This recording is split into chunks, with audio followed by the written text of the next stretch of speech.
Hello dear students, आप सभी का हमारे physics path skill YouTube channel पे वेलकम है।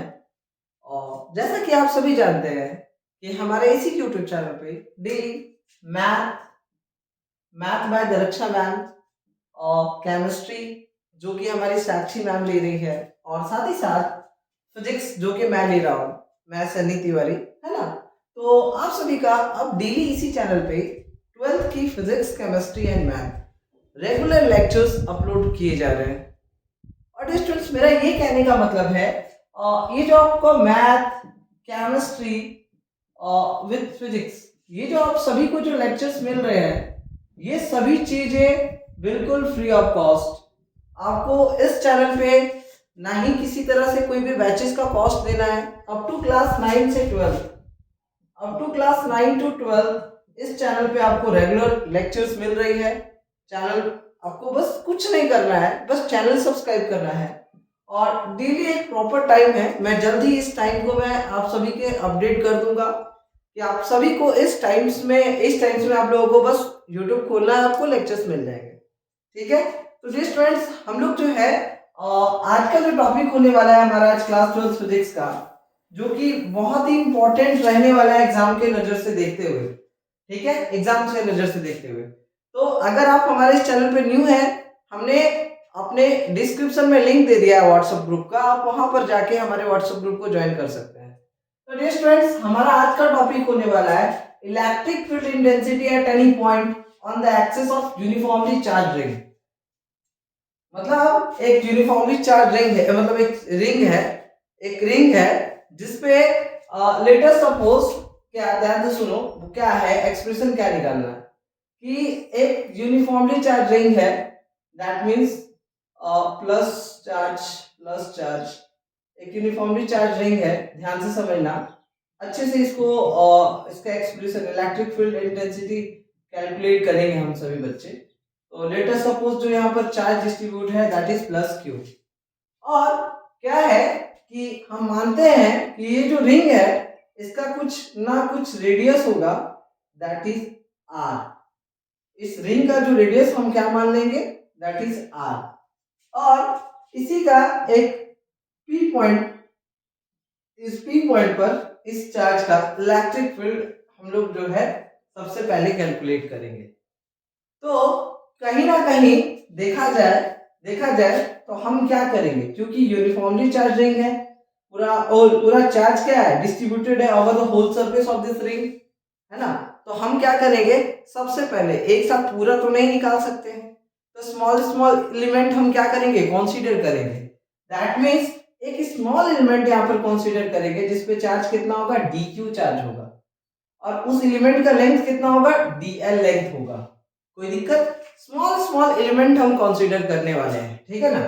तो कहने का मतलब यहाँ पर डिस्टेंस ये है कि हम लोग जो है इस रिंग पे, तो लेट अस सपोज यहां से यहां तक का, यहां से यहां तक का, अगर तुम पाइथागोरस थ्योरम के हिसाब से देखो तो ये जो है ना, ध्यान से सुनना एक मिनट, इस पी पॉइंट तक का जो डिस्टेंस है, लेट अस सपोज ये x डिस्टेंस है, तो ये यहां से यहां तक का डिस्टेंस कितना होगा, तो यहां ये मेरा r है, ये मेरा x है, तो ये कितना हो जाएगा, root under x square plus r square, यही निकलेगा ना पाइथागोरस थ्योरम के हिसाब से।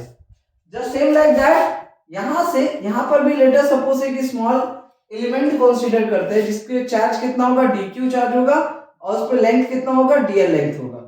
तो यहां से पॉइंट P तक का जो डिस्टेंस होगा वो भी कितना होगा, root under x square plus r square.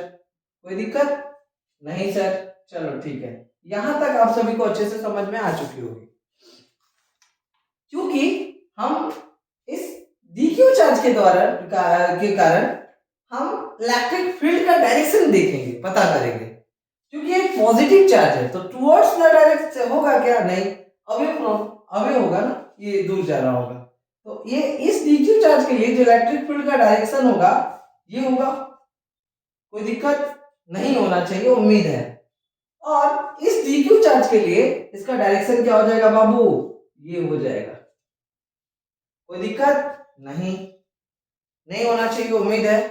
Let us suppose कि यहाँ पर ये जो एंगल होगा बाबू वो थीटा एंगल होगा। तो एक ये एक्सिस को हम ड्रॉ कर रहे हैं थोड़ा सा। अगर ये थीटा एंगल है तो वर्टिकली ऑपोजिट एंगल के बेसिस पे ये भी थीटा एंगल होगा, और अगर ये थीटा एंगल है तो वर्टिकली ऑपोजिट एंगल के थ्रू ये भी थीटा एंगल होगा।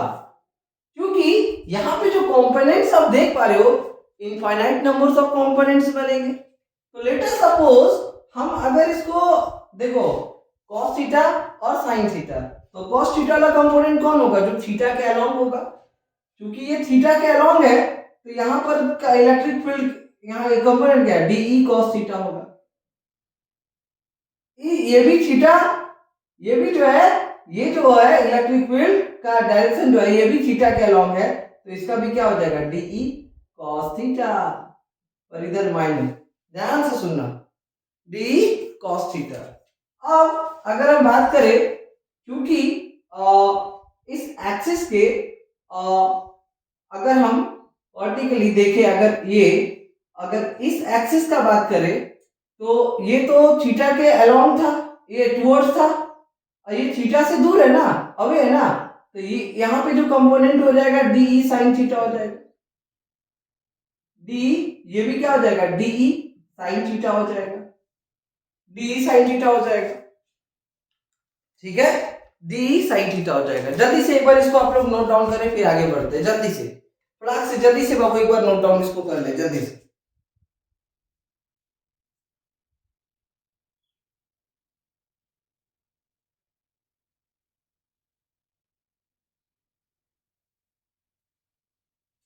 चलो, हो गया? नोट डाउन हो गया? तो देखो, इस रिंग का एक्सिस के तरफ वाला एलिमेंट हमेशा ऐड होगा और एक्सिस के परपेंडिकुलर वाला एलिमेंट हमेशा, याद रखना, एक दूसरे को कैंसिल आउट करेगा। सुनना ध्यान से कि इस रिंग का एक्सिस वाला एलिमेंट एक दूसरे को मतलब ये ऐड होगी, और एक्सिस के परपेंडिकुलर वाला जो एलिमेंट है वो एक दूसरे को कैंसिल आउट करेगी। तो कहीं ना कहीं अगर आप इलेक्ट्रिक फील्ड कैलकुलेट करो तो क्या DE is equal to KQ upon में R², मतलब R² that is the distance square. तो के यहाँ लिखते हैं, यहाँ Q क्या हो जाएगा? DQ हो जाएगा। ठीक है, R क्या हो जाएगा? R² ना, मतलब इसका स्क्वायर रूट अंडर में x² प्लस R², इसका होल स्क्वायर, तो स्क्वायर से रूट कट जाएगा सर। तो एक लाइन में और आगे बढ़े तो के DQ अपॉन में x² plus R² sir, x² plus R² sir. उम्मीद है यहां तक तो दिक्कत नहीं होनी चाहिए। क्योंकि हम क्या करते हैं, हमको total net electric field calculate करनी है इस पॉइंट P पर, इस Q चार्ज के कारण। जो ये यूनिफॉर्मली चार्ज रिंग है, इस पे जो पूरा होल चार्ज जो है पूरा डिस्ट्रीब्यूटेड है, हमको पूरा इस P पॉइंट पर इलेक्ट्रिक फील्ड कैलकुलेट करनी है। तो उसके लिए क्या करेंगे, एक एक एलिमेंट का हम क्या करेंगे? इंटीग्रेशन करेंगे। इंटीग्रेशन करेंगे तो इससे फिर क्या होगा, हमें ऑल टोटल सभी का इंटीग्रेशन, मतलब इंटीग्रेशन एक का करके उसको फिर सीधा हम मतलब सीधा सीधी है इसका इंटीग्रेशन, मतलब सारे DQ का एक एक करके हम क्या कर रहे हैं?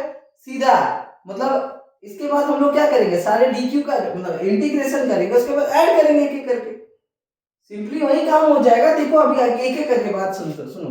पहले हम क्या करते हैं, ध्यान से सुनो, पहले हम इसका क्या करेंगे? इंटीग्रेशन करेंगे, छोटे छोटे एलिमेंट्स को हम निकालते हैं, उसके बाद तब जाके पूरा ऑल टोटल, जब हम उसका इंटीग्रेशन कर देते हैं तो हमको ऑल टोटल का आराम से काम हो जाएगा। देखो आराम से सुनो, अगर हम इसका इंटीग्रेशन करें तो integration DE is equal to, यहाँ पर इंटीग्रेशन में KQ अपॉन में x² plus R², x² plus R²।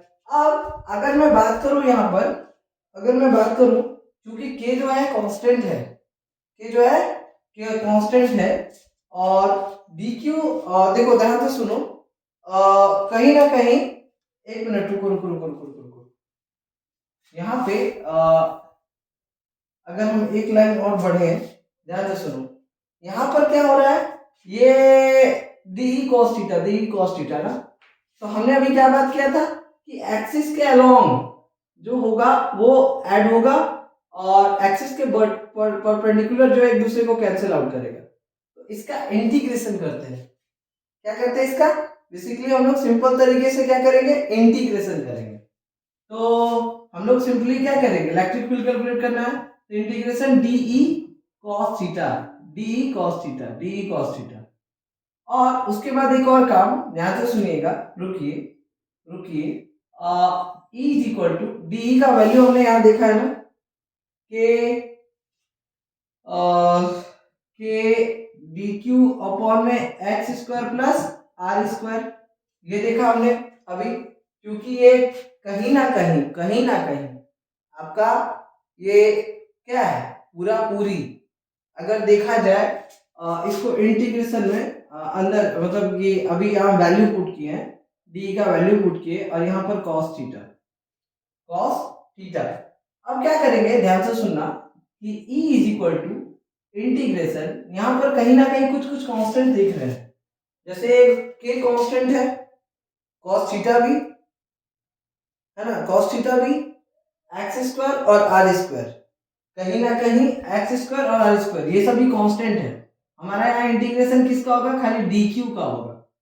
तो के कॉस थीटा और x square plus r square को हम बाहर कर लेंगे और इंटीग्रेशन किसका करेंगे सर? इंटीग्रेशन करेंगे डी क्यू का। किसका? डी क्यू का करेंगे। तो ऑल टोटल जब मैं इसी का इंटीग्रेशन करता जाऊंगा और सभी को एक साथ फिर ऐड करूंगा तो फाइनली हमें यहाँ पर क्या मिलेगा? सभी का एक एक करके इंटीग्रेशन करो और फाइनली सबको ऐड करो तो कहीं ना कहीं उसका वैल्यू क्या मिलेगा? क्यू मिलेगा। क्या मिलेगा? क्यू। तो इसीलिए मैं फाइनली यहाँ पर पुट अप कर दे रहा हूँ। ठीक है, तो ध्यान से सुनो। Next step E is equal to k q cos theta upon में x square plus r square, x square plus r square. ठीक है, क्योंकि यहां पर ध्यान से सुनो, क्योंकि cos theta is equal to b upon में एच, ये मेरा हाइपोटेनस और ये मेरा बेस, क्योंकि एंगल इसको ले रहे तो परपेंडिकुलर ये हुआ तो बेस मेरा ये, तो बेस अपॉन में एच मतलब बेस कितना है? एक्स है और एच कितना है? रूट अंडर में x square plus r square. कोई दिक्कत सर? नहीं होना चाहिए, उम्मीद है। तो cos थीटा का वैल्यू फाइनली पुट करोगे E is equal to k q cos theta का वैल्यू क्या आ जाएगा? कहीं ना कहीं एक्स अपॉन में रूट अंडर में x square plus r square, ये आपकी वैल्यू मिल जा रही है। कहीं ना कहीं क्या मिल रही है कि एक्स अपॉन में, क्योंकि देखो एक चीज रुको, यहाँ पर x square plus r square already है यहाँ पर पहले से, और x square plus r square, और इस cos थीटा का वैल्यू क्या आएगा? x अपॉन में x रूट अंडर में x square plus r square. X square plus r square already था और के क्यू, क्योंकि cos थीटा का वैल्यू ये है हम यहाँ पर पुट किए। और उसके बाद फाइनली देखो एक चीज, क्योंकि ये रूट अंडर में तो इसका पावर हम सिंपली 1/2 लिख सकते हैं। 1/2 इन दोनों को आपस में ऐड करेंगे, इसका पावर 1/2 और इसका पावर 1, तो वही कुछ 3/2 आ जाएगा। और k का वैल्यू कितना होता है? k का वैल्यू होता है 1/4 पाई एप्सिलॉन नॉट, लिख सकते हैं इसको थोड़ा तोड़ के 1/4 पाई एप्सिलॉन नॉट। और ठीक है, यहाँ पर हो गया, ध्यान से सुनना। और डॉट क्यू x अपॉन में इसका पावर 1 इसका पावर 1/2, तो ये x square plus r square का पावर यहाँ पर हो जाएगा 3/2। और यही होगा नेट इलेक्ट्रिक फील्ड उस यूनिफॉर्मली चार्ज रिंग का इस पॉइंट P पे, जो कि हमने बारीकी से समझा और निकाला। उम्मीद है आप सभी इस चीज को अच्छे से समझ चुके होंगे। आप सभी बच्चे इस चैनल को अच्छे से सब्सक्राइब कर ले, और मैं बहुत जल्द YouTube पे नोटिफाई कर दूंगा कि आप सभी को किस समय आप लोगों का रेगुलर क्लास का जो वीडियोस है कब कब अपलोड होगा, फिजिक्स का कब अपलोड होगा, ऐसे केमिस्ट्री का फिक्स है। केमिस्ट्री का आपको रोज सुबह 7 बजे लेक्चर्स मिल जाएंगे, 7 बजे लेक्चर्स उनका अपलोड हो जाता है। मैथ का 9:30 बजे सुबह में, याद रखना केमिस्ट्री की क्लास की जो लिंक लेक्चर है केमिस्ट्री का सुबह 7 बजे 7 AM। मैथ का हो जाएगा 9:30 AM।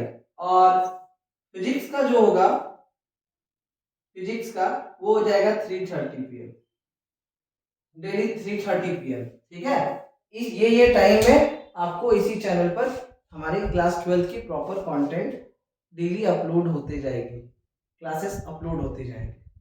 अच्छा, तो क्लास 10th का बाबू हम लोग डेली रात में 9 बजे रात में लाइव क्लास कर रहे हैं।